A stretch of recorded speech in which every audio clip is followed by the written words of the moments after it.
যেদিনকে প্রধানমন্ত্রী সফরে এসছেন, প্রধানমন্ত্রী সভা করছেন,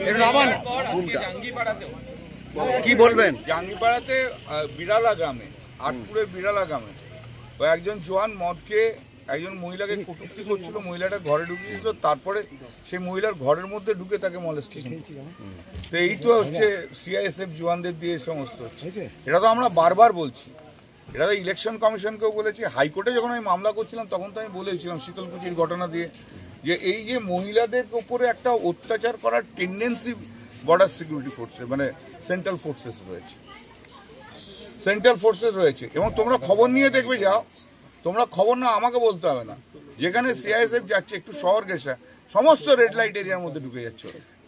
যাদের নিরাপত্তার দায়িত্ব তারাই যদি বলছি, আমি সারা বলি বলতে পারি, যাও কোনো খবর নিয়ে দেখবে যাও না, এরা যেখানে পাচ্ছে সেখানে মহিলাদের উপর অত্যাচার করছে। এরা এমনি একটা রাফ রয়েছে, এরা ইয়েতে ওই বিড়ালা গ্রামে হয়েছে, উলুবেড়িয়াতে হলো, জাঙ্গিপাড়াতে হলো, গ্রামবাসীরা বেঁধে রেখেছিল। তারপর যাই হোক, কিন্তু এটা তো ঠিক না, এটা তো কে আজ সহ্য করবে যে আমার বাড়ির মেয়ের উপর অত্যাচার হবে? এদের হাতেই তো নিরাপত্তার দায়িত্ব। নিরাপত্তাটা তো যেই রক্ষক সেই ভক্ষক হয়ে গেছে।